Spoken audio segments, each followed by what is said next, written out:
Morning, everybody. John Patrick with the Mojave Valley Daily News. This is your daily dose for Wednesday, April 21st. What day is it, Jeff? Hump Day. It's Hump Day. This is brought to you by the Tri-State Radiology Center in Fort Mojave, Arizona. At the Tri-State Radiology Center, your images will be read and available within 24 hours. No need to wait several days to get your images to your doctor. Call today for an appointment at 928-460-7226. And remember, at Tri-State Radiology Center, your image means the world to us. All right. Got a bunch of stuff going on. It's Wednesday. That's our Entertainer in Laughlin Times Day. So let's get cracking. You see my notes here. I have to have notes now because of my age. I keep forgetting to mention different things. It's okay. It happens. Did you see that? I did see that, and I knew you would too. So they got boneless buffalo, boneless beef, London broil, or top round, and they have hamburgers. So are you a London broil guy or are you a hamburger guy? Both. I like them both. I'm not going to lie. Yeah. I'm a hamburger guy. All right, our top story, EPCOR VP skeptical of city takeover. That is the evidentiary hearing keeps going on up at the Superior Court up there in Kingman, Judge Gertler's court. And the all day yesterday, and it's supposed to continue on to today. It actually ended the afternoon on Monday, where EPCOR started presenting their case on the valuation for the EPCOR system.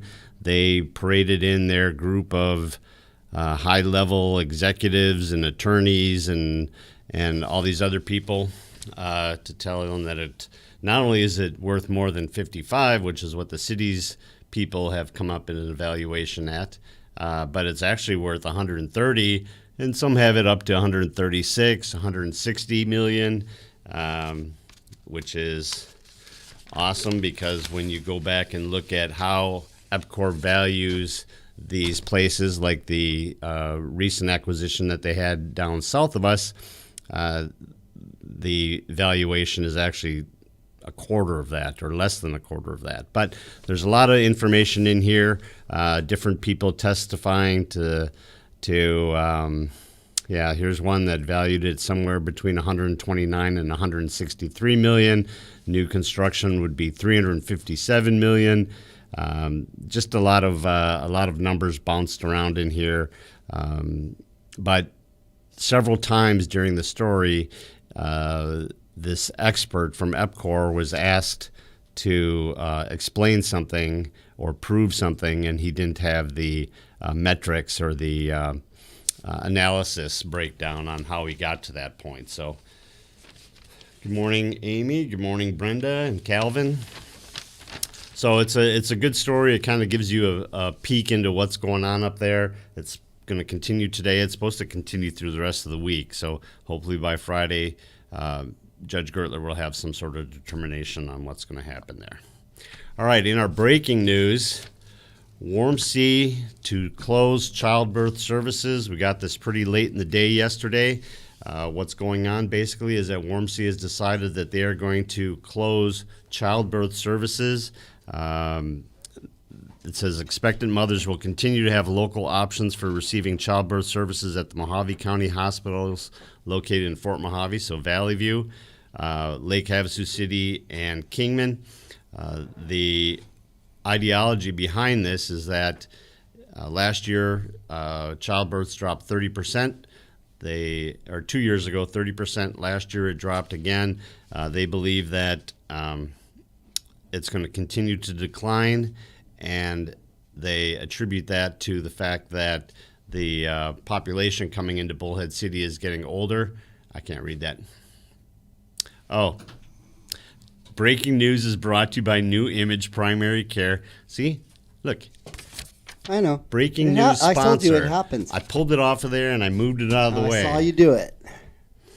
New Image Primary Care. Now scheduling appointments within 7 days. Call for your appointment. There Sorry we go. about that. That's okay. New image. New Image. So what they're basically saying is that they will still handle somebody that is pregnant, comes into the emergency room and needs immediate care. However, the childbirth services, they're asking them to move down into Valley View or to Kingman or Lake Havasu.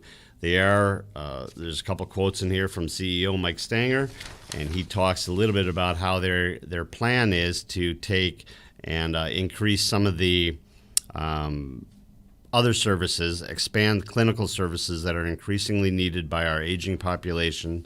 And then he goes into a list: orthopedic surgery, spine surgery, those kinds of things. So there's a bunch of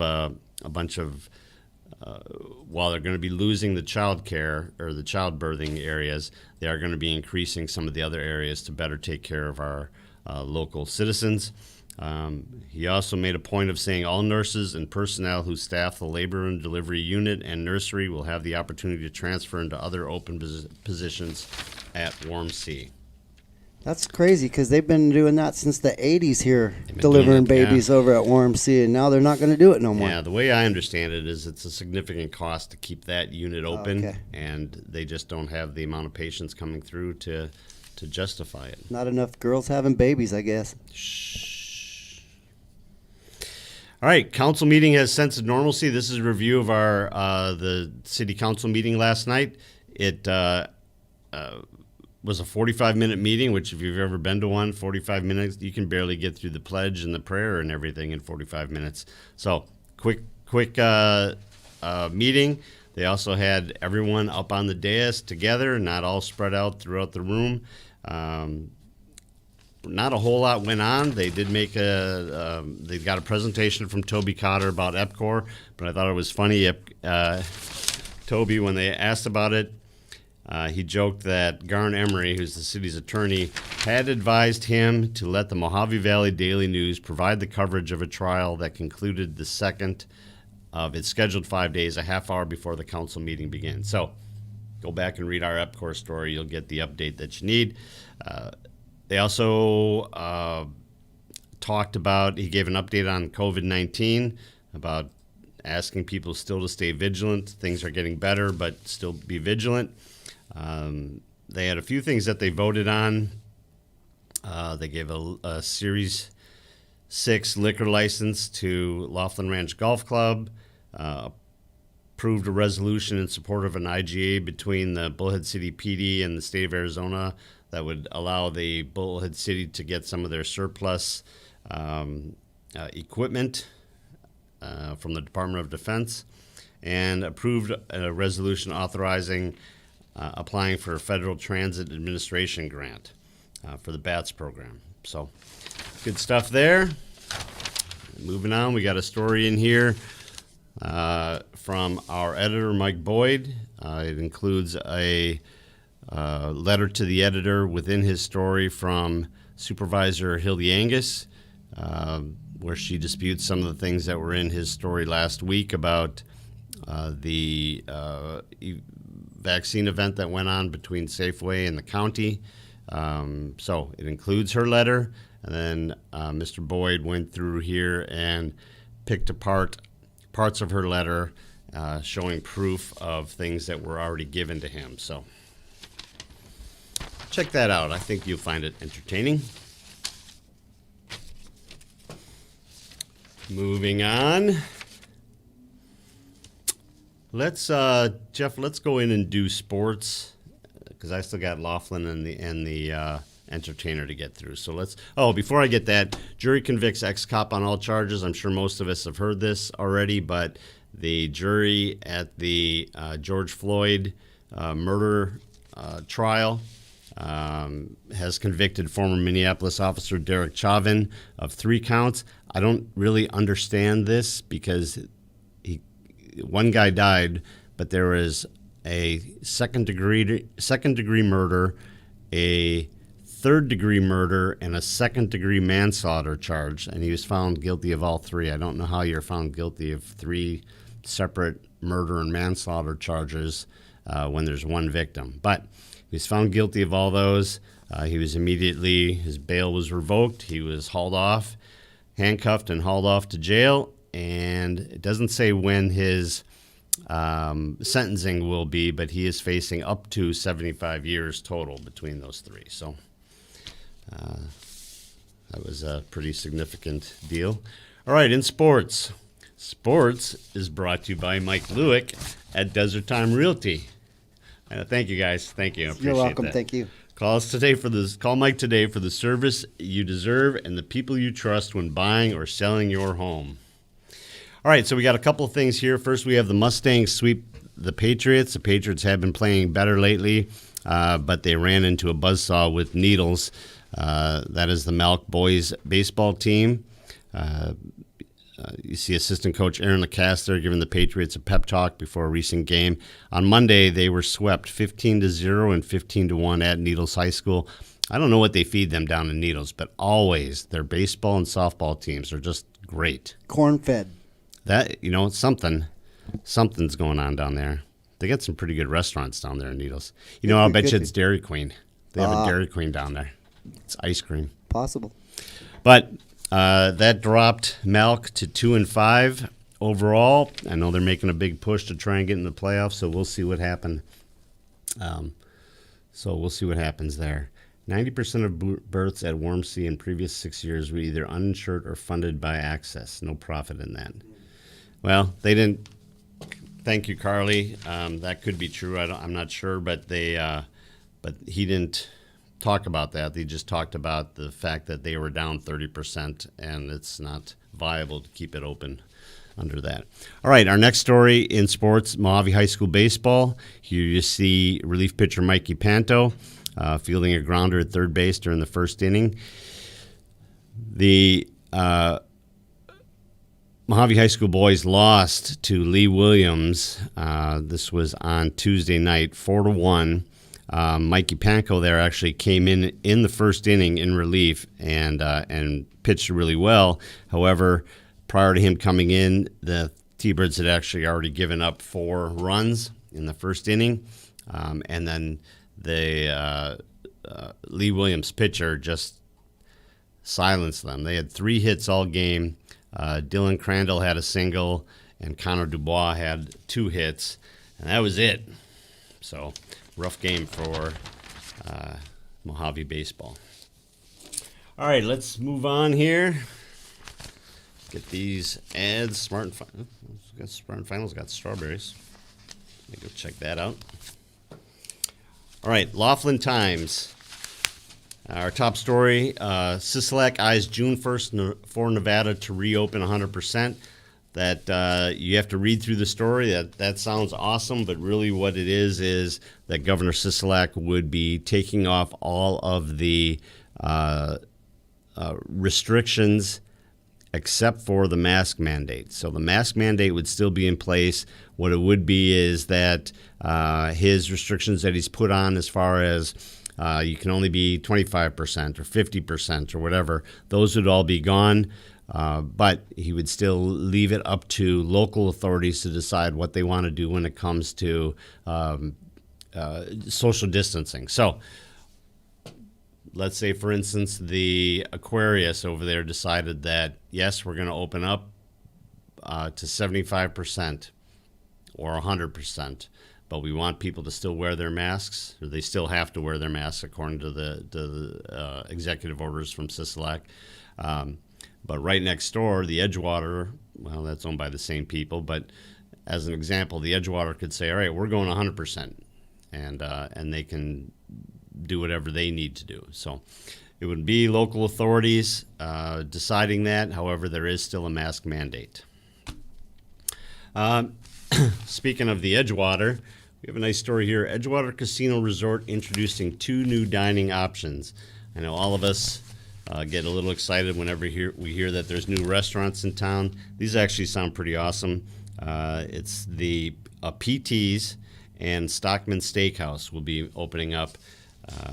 It says that it's opening up this month. However, it sounds to me like PT's is already open, and Stockman Steakhouse should be opening soon, but we don't have any dates in here on any of that. We got a couple quotes in here from Sean Hammond, the Senior Vice President and General Manager at Aquarius and Edgewater. PT's Express will serve tavern favorites like burgers and wings, where Stockman Steakhouse will offer a high-end steakhouse experience with premium cuts served in an upscale dining room. Which way are you leaning, Mike? Are you leaning towards the high-end steakhouse experience with premium cuts served in an upscale dining room, or are you more of a tavern favorites like burgers and wings? I'm more of a tavern guy, but I do enjoy a good steakhouse on occasion. On occasion. There is something to be said for the entire steakhouse experience. So I'm thinking, like me, I could do PTs a couple times a week, maybe Stockman's once a month, maybe twice a month. That sounds like a great plan. Put me on that Okay, you're in. rotation with you. Jeff? I'll go with you. Okay. Who's buying? You. PTs it is. All right, we got a bunch of stuff inside here. I can't cover it all. Public input sought for master plan rewrite. Clark County's looking for residents to take part in a virtual open house and weigh in on draft area-specific policies. We got some information, a picture of a crane between the Riverside and the Tropicana. They were installing some communications equipment that they both needed. They want to hear from you about proposed transit service changes. Marriage license office now open in Laughlin. Applicants sought for town advisory and citizen advisory boards. I can't go through it all. There's just a pile of stuff in here.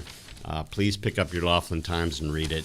It comes out every Wednesday. And Kane, maybe I'll see if I can get Kane we're moving the Q&A from this afternoon to tomorrow. We just have too many things going on in the scheduling. Oh, Terry King, good morning from Mayhem Central. Yeah, we were going to talk about Mayhem, so give us a minute. We're going to talk about Mayhem. We got a picture, too, already up there. Did you get a picture of Terry King? Yes, I do. You don't have a picture of Terry King. Oh, no, I don't. All right. Sorry, I did not. After this You is never over. told me to get a picture ready for that. I didn't know that she was up there. Okay, well. All right. We do have a picture ready to show her, though. Speaking of Mayhem, Here we go. Ready? I'm going what to you put it got. up right I now. want to see what picture you got up there. I know Jeff was up there this morning taking a look. They're literally It's three the blocks calm from before here. the storm. Yeah. That kicks off at 11 o'clock today, I believe it was, right? That's right. The calm before the storm, you see? Should be popping that up there. that looks pretty calm. Yeah, we'll be up there a little bit later. We're gonna check out a bunch of things, see what he's got going on. So, Mayhem, the main event. We also have information on a slot tournament that's going on. So if you open it up, Slots Insanity. This is kind of neat. I mean, I've been in slot tournaments before where you're just wailing away on the button trying to get it, but this is the one that they're talking about at the Pioneer this weekend. It's slots, then it's poker, video poker in the middle of it, then back to slots. You have a 10-minute slot round followed by a 20-minute video poker round and another 10-minute slot round. You get a break between those, and then all of your points combined go towards the winner and all that. So it starts, registration is Friday, and the tournament begins Saturday morning at 9 a.m. So that sounds pretty cool. I might go and check that out if I can drag myself away from Mayhem. And so here you go. Welcome to Mayhem. We've talked quite a bit, and we've had a few interviews with Larry Topping, who is the guy putting Mayhem together. He has done the Mayhem ink tattoo every year for the past, I think he said since 2008, something like that. He's been doing that. But this year, because we lost the River Run last year and then we lose it again this year, according to the story, he decided that he wanted to make that bigger and keep the momentum going and all that. So he's got a bunch of stuff in here. I love that Savage Cat is going to be there. You a Savage Cat fan, Jeff? I do like that band. They're very, very talented. Yeah, if you're not familiar with Savage Cat, he compared Savage Cat. Let's see, Sean Malloy.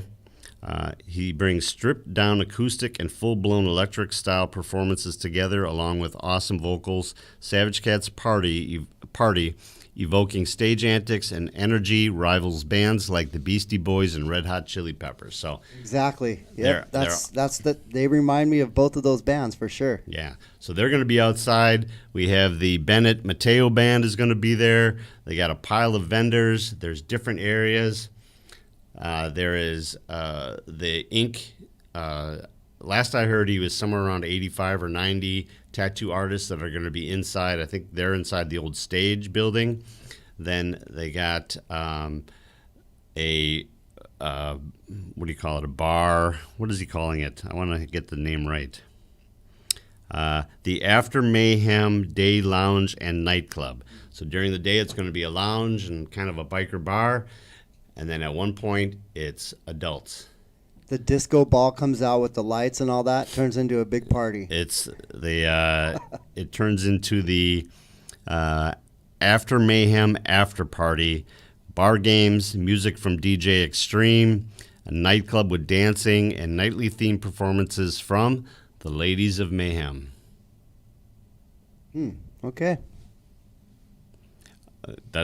I'm just going to leave it the Ladies of Mayhem. So there's a million things going on. It's a long story, even by my standards. And so you should check it out. They also got a little thing here on the Men of Fire MC poker run. That is happening Saturday morning. I know several of us are going to be in it. I'll be in it. Our general manager will be in it. Console, darts, Jenga, and Pong. Yes, that's another thing they have in the bar area there. Jenga and Pong. So that is that. Anything else we need to cover besides weather? I think weather's it. Yeah, I looked through today in history. The only thing I could say, on April 21st, 1836, an army of Texans led by Sam Houston defeated the Mexicans at San Jacinto, assuring Texas independence. So that's that. I think Mike likes that. Yes. Mike, you like that Were one? you there? Yeah, were you there? I was not there, and I'm not sure I had any family members there either. Okay. But But you are from Texas. I have been to the San Jacinto battlefield, and they have an amazing Washington Monument-esque obelisk there. So it's Did he just have a stroke, or what were those I- words he I- used? I- Esque He obelisk? lost me in the beginning. I don't know what an esque obelisk is. a Washington Monument-esque Oh, obelisk. okay. Gotcha. Yeah. All right. Weather is brought to you by Living Waters Hospice, your hometown hospice. Together we can make a difference. Look, I know that I've been telling you that this is the last day of the W for the last 3 or 4 days. I am not a meteorologist. I just simply read what it says. Apparently today we are going to have more of the W, 15 to 25 miles an hour, high around 90, sunny. Tomorrow, sunny, high around 87, light breezes. And then Friday, Saturday, Sunday, mid-90s, supposed to be great. Maybe a little breezy Saturday and Sunday, but really a good time to be out on your bike. We did get a notification first thing this morning that there was a biker down in Old Bullhead. Jeff, when we're done here, is going to go over and see what he can find out about it. Please keep an eye out for bikers. Sometimes you'll hear them, sometimes you won't. You know, if you have your radio on, they could have one rolling right next to you in your blind spot. Please keep an eye out. We're going to have a lot of them in town, spending a lot of money, trying to have a good time. And anytime you see one of those guys go down, and this one sounds like it's pretty serious, huh, Jeff? Yeah, it didn't sound too good. So I know a portion of Old Bullhead is blocked off down there right now while they're trying to get this gentleman taken care of. So please, over the next few days especially, keep an eye out for bikers, and let's be safe. All right, I hope everyone has a great day. We will see you here tomorrow for Thirsty Thursday. Thank you, Jeff. Yes, this is brought to you by the Tri-State Radiology Center. Tri-State Radiology Center offers same or next day appointments, and they accept most insurances, including Medi-Cal. They have a wide-open MRI and offer digital x-rays with your reports ready in 24 hours. Call them today for an appointment at 928-460-7226. All right, thanks, everyone. Take care. I'll see you tomorrow. We'll see you guys tomorrow. Bye-bye.